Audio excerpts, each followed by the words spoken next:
Ya, tujuan pembelajaran pada mata kuliah siang hari ini adalah untuk memahami penurunan persamaan gelombang datar dalam material. Yang kedua, mengetahui berbagai parameter yang menjelaskan karakteristik propagasi gelombang datar dalam material.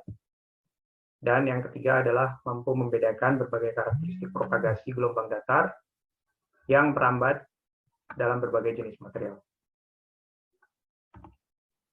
Oke, pada siang hari ini kita akan pertama membahas tentang gelombang datar serba sama di udara, kemudian gelombang datar di elektrik. Untuk gelombang datar di konduktor kita akan keep untuk pertemuan selanjutnya, dan yang terakhir kita juga akan membahas tentang vektor pointing dan tinjauan daya. Oke. Yang pertama review singkat tentang persamaan Maxwell. Sebagaimana teman-teman sudah ketahui, persamaan Maxwell adalah kumpulan dari berbagai persamaan yang disusun oleh James Clerk Maxwell di tahun 1800-an. Perlu kita ketahui bahwa persamaan Maxwell ini adalah sekumpulan persamaan yang sebelumnya sudah ditemukan sebelumnya oleh ilmuwan-ilmuwan yang lain dengan eksperimen dan analisis yang masing-masing terpisah. Namun Maxwell dapat melihatnya sebagai satu kesatuan yang utuh, di mana kemudian orang mampu melihat bahwa fenomena elektromagnetik itu ada. Sebelumnya orang menganggap fenomena elektrik dan fenomena magnetik sebagai intensity yang tidak berhubungan. Namun dengan adanya persamaan Maxwell ini, keduanya bisa dilihat sebagai satu kesatuan.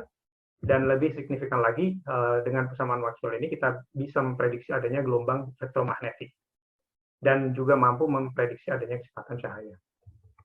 Nah, beberapa orang yang terpengaruh oleh persamaan Maxwell ini atau mengambil derivasi dari persamaan Maxwell ini diantaranya Heinrich Hertz, di mana dia menemukan adanya gelombang radio, kemudian juga di Marconi yang kita tahu kemudian mengimplementasikan itu menjadi sebuah transmisi gelombang radio untuk keperluan komersil.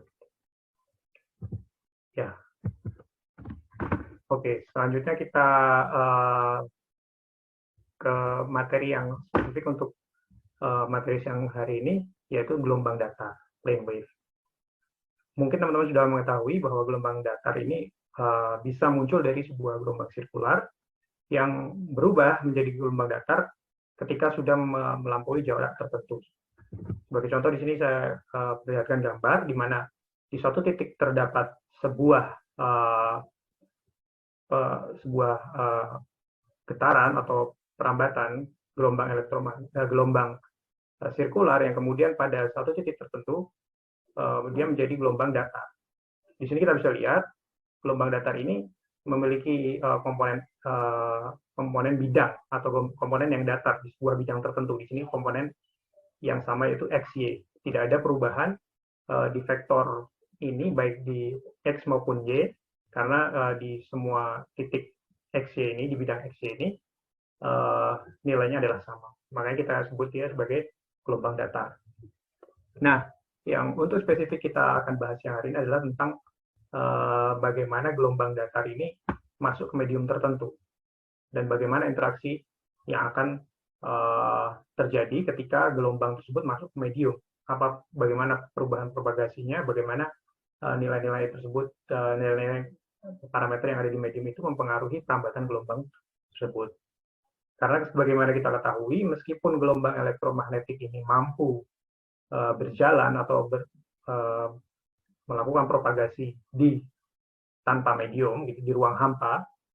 Namun pada implementasinya kita melihat bahwa gelombang elektromagnetik ini, terutama untuk implementasi engineering, kita melihat banyak sekali yang membutuhkan analisis perlambatan terhadap medium tertentu, baik itu di udara, air tawar, air laut, tanah, pasir, tanah basah, kayu, beton, tembok, dan lain sebagainya. Termasuk di bagaimana propagasinya di tubuh manusia itu juga membutuhkan analisis yang khusus, ya.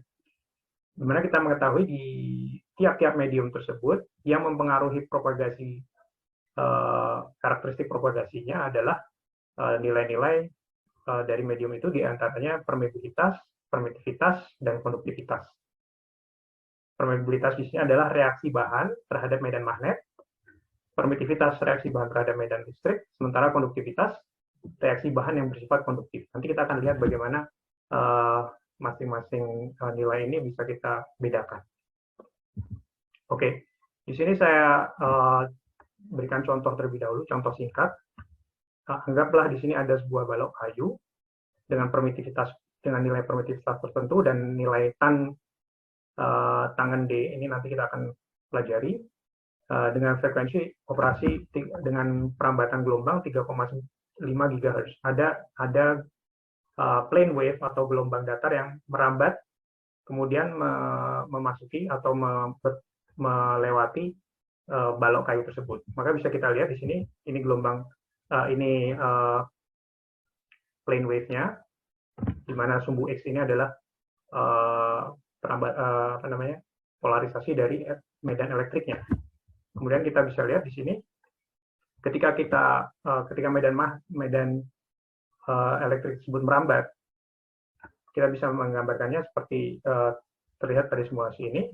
Dan jika kita lihat di bidang di mana kayu tersebut berada, ada terjadi perubahan perambatan di mana di situ terdapat perubahan baik fase maupun amplitude-nya.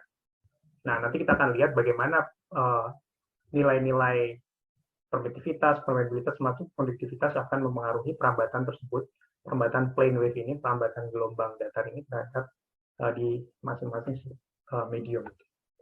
Di sini kita bisa tulis bahwa sebagaimana tadi dituliskan di awal persamaan Maxwell bahwa karakteristik permeabilitas dan permitivitas sudah bisa kita lihat dari persamaan Maxwell ini, di mana di sini ada nilai permitivitas dan permeabilitas yang mempengaruhi nilai curl dari medan elektrik maupun medan magnetik.